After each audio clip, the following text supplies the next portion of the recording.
दोस्तों, जो लोग हमसे पहले से जुड़े हुए हैं उनको बताने की तो आवश्यकता है नहीं, लेकिन दोस्तों जो लोग हमारे चैनल पर पहली बार आए हैं, 2 से 3 प्रश्न देख लीजिए। उसके बाद आपको पता चल जाएगा कि हम और चैनलों से कैसे अलग प्रैक्टिस करवाते हैं। दोस्तों, इनमें से किसने बहुबुद्धि का सिद्धांत प्रस्तावित किया? पहला ऑप्शन है हावर्ड गार्डनर ने, फ्रायड ने, बिने ने या थर्स्टन ने। दोस्तों, इसको हमेशा के याद रखने के लिए आप जीवन में कभी नहीं भूलोगे। इसके लिए 2 तरीके हैं। पहला तरीका है दोस्तों बहू। बहू किसकी होती है? नर की। दोस्तों, नर होता है पुरुष और बहू होती है नारी, यानी नर की बहू होती है। दोस्तों, आप इसको ऐसे याद रख सकते हैं। और दोस्तों, आप इसको ऐसे भी याद रख सकते हैं, जब चीज़ें बहु का मतलब है दोस्तों यहाँ बहुत सारी, और बहुत सारी जब चीज़ें होती हैं तो वो पढ़ने में हार्ड होती हैं। दोस्तों, आप इसको दोनों तरीके से याद रख सकते हैं, आपको जो भी तरीका सरल लगे। दोस्तों, इसका सही जवाब है ऑप्शन पहला, हावर्ड गार्डनर। अगला प्रश्न है, डिसलेक्सिया कहते हैं? पहला है पढ़ने में कठिनाई को, बर्तनी में लिखने में कठिनाई को, गणित समझने में कठिनाई को, प्रतिस्पर्धा में कठिनाई को। दोस्तों, इसका सही जवाब है पढ़ने में कठिनाई को। दोस्तों, इसको कैसे याद रख सकते हैं, हम आपको हर बार बताते हैं। आप लोगों ने सबने देखा होगा लक्स साबुन, और लक्स साबुन पर लिखा रहता है लक्स इस प्रकार से, और देखने में दोस्तों कैसा लगता है? ये लगता है लुक्स जैसा, और पढ़ते हम इसको लक्स हैं। दोस्तों, पढ़ने संबंधी समस्या यानी लुक्स से लक्स, और इसको देख लीजिए लेक्सिया। दोस्तों, डिसलेक्सिया पढ़ने संबंधी कठिनाई। अगला प्रश्न है, बुद्धि लब्धि निकालने का सूत्र है? दोस्तों, पहला ऑप्शन है MA/CA गुणा 100, या CA/MA गुणा 100, या CA गुणा 100/MA, MA गुणा BA गुणा 100। दोस्तों, इसका जो सही जवाब है वो है MA/CA गुणा 100। दोस्तों, इसको हमेशा के लिए कैसे याद रख सकते हैं? आप कंफ्यूज होते हैं, ऊपर मानसिक आयु आनी है या वास्तविक आयु। दोस्तों, आप इसको ऐसे याद रख सकते हैं, ऊपर आती है मानसिक आयु यानी MA, और इसके नीचे आती है CA गुणा 100। अब आप इसको कैसे याद रख सकते हैं? दोस्तों, मानसिक आयु ऊपर आती है और वास्तविक आयु आती है नीचे। अब इसको कैसे याद रखना है? दोस्तों, जो चीज़ वास्तविक होती हैं हम उनको लोगों को नहीं दिखाते, यानी हमारे अंदर की वास्तविकता को हम हर किसी को नहीं दिखाते हैं, यानी उनको हम नीचे दबा के रखते हैं। ऊपर दोस्तों मानसिक चीज़ें रखते हैं, नीचे वास्तविक। अब आप इसको ऐसे याद रख सकते हैं, मानसिक आयु बट्टे वास्तविक आयु गुणा 100। अगला प्रश्न है, बच्चों को मुफ्त और अनिवार्य शिक्षा का अधिकार किस अधिनियम के अंतर्गत आता है? पहला प्रश्न है पहला ऑप्शन है दोस्तों 2009 के, 2012 के, 2005 के, 2010 के। दोस्तों, ये RTE के बारे में बात कर रहा है, और RTE आया था 2009 में। दोस्तों, अगला प्रश्न है, RTE अधिनियम 2009 के अनुसार प्रारंभिक शिक्षा का अर्थ है? पहला है दोस्तों पहली कक्षा से 8वीं तक की शिक्षा, प्रथम श्रेणी से पहले की शिक्षा, 8वीं से 12वीं तक की शिक्षा, माध्यमिक शिक्षा। दोस्तों, आप ये बात अच्छे से जानते हैं कि ये 6 से 14 वर्ष के बच्चों के लिए है। दोस्तों, अब आप इसको कैसे याद रख सकते हैं? पहली कक्षा में दोस्तों 6 वर्ष के बच्चे का एडमिशन होता है, और 8वीं तक पहुँचते पहुँचते दोस्तों बच्चा हो जाता है 14 वर्ष का। इसीलिए आप इसे याद रख सकते हैं, पहली कक्षा से 8वीं कक्षा तक। अगला प्रश्न है, RTE अधिनियम 2009 शिक्षकों के लिए प्रति सप्ताह कितने घंटे काम करने का निर्देश देता है? दोस्तों, 40 घंटे, 45 घंटे, 42 घंटे, 48 घंटे। दोस्तों, ये देता है 45 घंटे, यानी 7 दिन के अंदर आपको 45 घंटे कार्य करना है।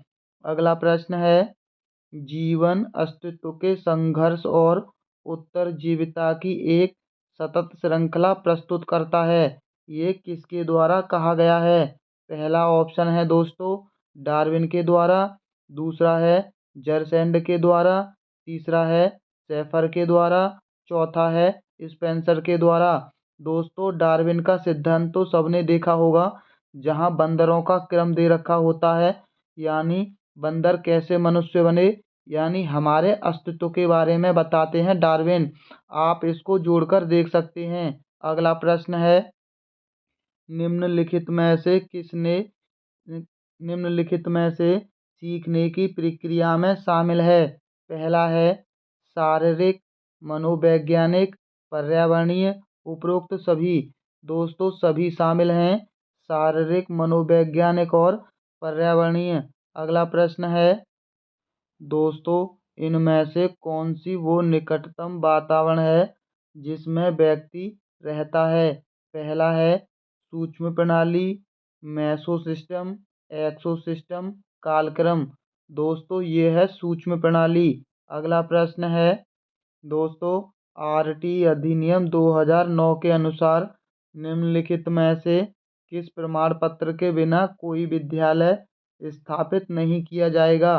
पहला प्रश्न है, पहला ऑप्शन है प्रशंसा, मान्यता, नियम एवं शर्त, प्राधिकार। दोस्तों मान्यता आपने देखा होगा कि इस विद्यालय के पास मान्यता नहीं है, यानी अगर उसके पास मान्यता नहीं होगी तो विद्यालय स्थापित नहीं होगा। अगला प्रश्न है, अनुभव द्वारा उत्पन्न व्यवहार एवं व्यवहार क्षमता में किसी भी अपेक्षाकृत स्थायी परिवर्तन को क्या कहा जाता है? दोस्तों अधिगम कहा जाता है, विचारण कहा जाता है, अनुभूति कहा जाता है या प्रेरणा। दोस्तों अनुभव के आधार पर जो परिवर्तन होता है उसे अधिगम कहते हैं। अगला प्रश्न है, आनुवांशिकता तंत्र के अध्ययन के क्षेत्र में नवीन शोध किस दिशा की ओर अग्रसर है? पहला प्रश्न है कोशिका विज्ञान की ओर, जीवमिति की ओर, जानवरों का प्रायोगिक प्रजनन की ओर या उपरोक्त सभी की ओर। दोस्तों ये है इसका सही जवाब ऑप्शन सी, जानवरों का प्रायोगिक प्रजनन की ओर। अगला प्रश्न है दोस्तों, निम्नलिखित में से कौन व्यक्तित्व का जैविक निर्धारक नहीं है? पहला है तंत्रिका तंत्र, वाहिनी, ग्रंथियां, दैहिक संरचना या स्थिति जन्य संरचना। दोस्तों इसका सही जवाब है ऑप्शन डी, स्थिति जन्य संरचना।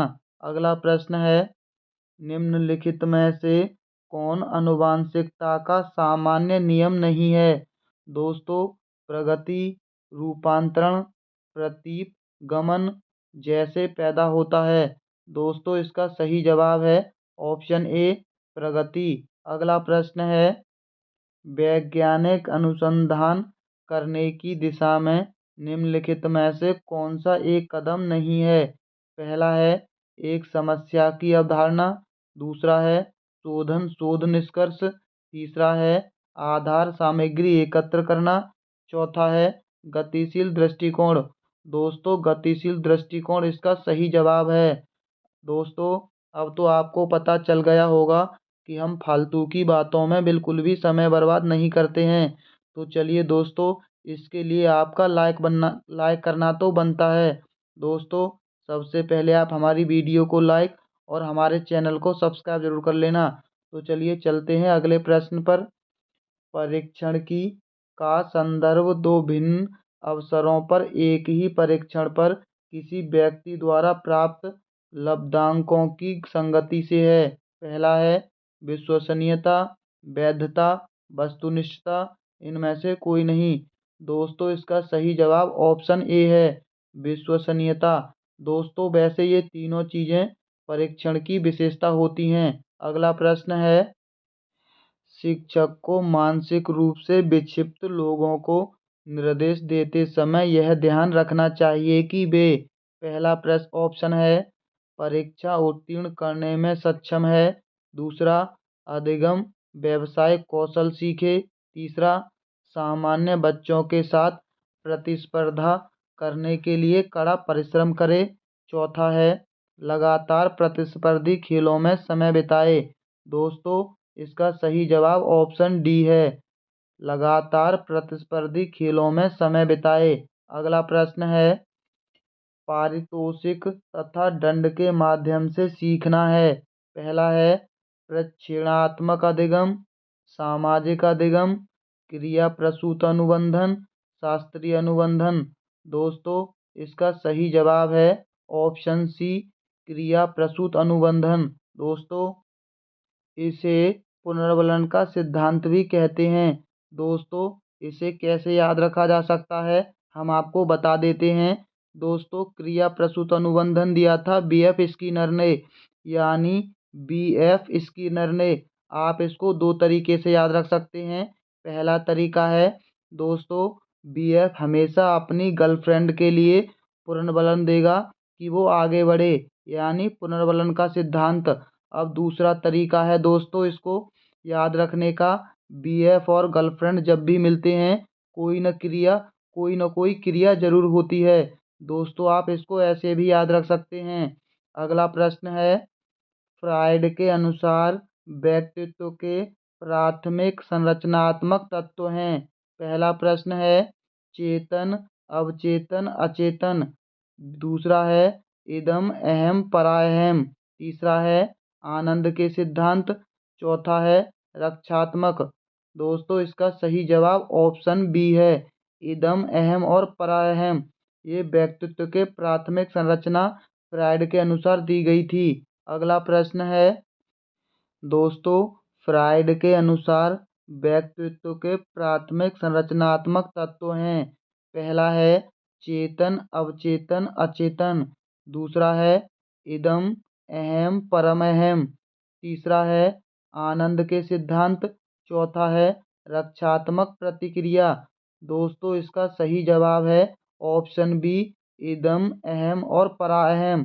दोस्तों, इसको कैसे याद रख सकते हैं, दोस्तों जो भी चीज़ें व्यक्ति के अंदर अहम पैदा करती हैं वो सभी फ्रॉड होती हैं। आप इसको ऐसे याद रख सकते हैं, व्यक्ति के अंदर अहम पैदा करने वाली चीज़ें फ्रॉड चीज़ें होती हैं। अगला प्रश्न है, स्थिर अवस्था बनाए रखने के लिए शरीर की प्रवृत्ति को कहा जाता है। समस्थिति, संतुलन, बढ़ावा देना, प्रेरणा।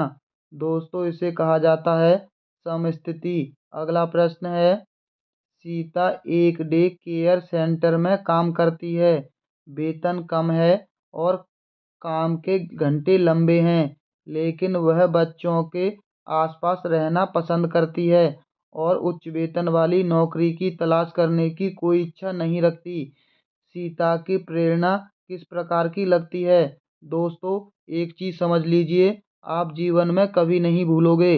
दोस्तों, जो चीज़ें व्यक्ति अपनी खुशी के लिए करेगा वो हमेशा आंतरिक अभिप्रेरणा होगी, और कोई कार्य वो किसी और के लिए या बाहर की चीज़ को देखकर करेगा वो हमेशा बाह्य अभिप्रेरणा होगी। दोस्तों, सीता अपनी खुशी के लिए ये कार्य करती है, यानी ये कार्य होगा आंतरिक अभिप्रेरणा। और दोस्तों, अगर वहीं ये कार्य वेतन या समय बचाने के लिए करती या किसी को दिखाने के लिए करती तो ये बाह्य अभिप्रेरणा होता। इसका जो सही जवाब है दोस्तों वो है ऑप्शन पहला, आंतरिक अभिप्रेरणा। अगला प्रश्न है, प्रतिभाशाली की पहचान में हमें प्राथमिकता देनी चाहिए। दोस्तों, पहला प्रश्न है माता पिता की राय। दूसरा है वस्तुनिष्ठ परीक्षा का परिणाम। तीसरा है शिक्षकों की राय। चौथा है सामुदायिक दृष्टिकोण। दोस्तों, वस्तुनिष्ठ परीक्षा का परिणाम प्रतिभाशाली बालकों की पहचान करता है। अगला प्रश्न है, निम्नलिखित में से कौन सा संज्ञानात्मक कार्य पद्धति के स्वस्थ स्तर को बनाए रखने में मदद करने के लिए उपयुक्त नहीं है। पहला है दोस्तों क्रीड़ा में भाग लेना। दूसरा है क्रॉसवर्ड पहेली पर काम करना। तीसरा है आसीन जीवन जीना। चौथा है पठन करना। दोस्तों, आसीन का मतलब होता है आलसी जीवन या आराम से जीवन जीना। दोस्तों ये संज्ञानात्मक विकास के लिए कारगर साबित नहीं होता है। अगला प्रश्न है, पियाजे के द्वारा दिए गए संज्ञानात्मक विकास के सिद्धांत में निम्नलिखित में से कौन सा विकास का प्रमुख काल नहीं है? पहला है संवेदी प्रेरक स्थिति, दूसरा पूर्व संक्रियात्मक स्थिति, चक्रीय चरण, औपचारिक प्रचालन। दोस्तों इसका सही जवाब है ऑप्शन सी, चक्रीय चरण। जीन पियाजे यानी संज्ञानात्मक विकास के अंदर नहीं आता है। दोस्तों संवेदी प्रेरक स्थिति होती है 0 से 2 वर्ष तक, और पूर्व संक्रियात्मक स्थिति होती है 2 से 7 वर्ष तक। दोस्तों 7 से जो 11 वर्ष तक अवधि होती है उसे मूर्त संक्रियात्मक बोलते हैं, और औपचारिक संक्रियात्मक होती है 11 से अधिक के लिए। दोस्तों इसे अमूर्त संक्रियात्मक अवस्था बोलते हैं। अगला प्रश्न है, दोस्तों जब कोई व्यक्ति सूचनाओं को संसाधित कर रहा होता है तो मस्तिष्क में चलने वाली मानसिक गतिविधि कहलाती है? अधिगम कहलाती है, मानसिक कल्पना कहलाती है, विचारण कहलाती है, या संकल्पना कहलाती है? दोस्तों दिमाग के अंदर विचार चलता है और ये विचारण कहलाती है। अगला प्रश्न है, आत्मसातकरण है। पहला ऑप्शन है वर्तमान स्कीमा का प्रयोग बाह्य जगत के विश्लेषण के लिए करना, बेहतर में बदलने की प्रक्रिया, आंतरिक दुनिया के अनुकूलन होना, इनमें से कोई नहीं।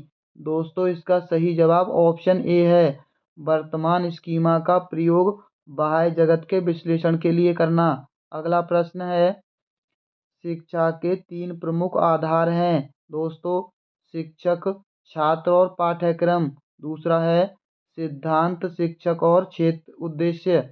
शिक्षा क्रियाविधि शिक्षक, महत्व शिक्षक और वस्तुनिष्ठता। दोस्तों इसके 3 चीज़ें हैं, शिक्षक, पाठ्यक्रम और छात्र। अगला प्रश्न है, यानी इसका सही जवाब दोस्तों पहला ऑप्शन है।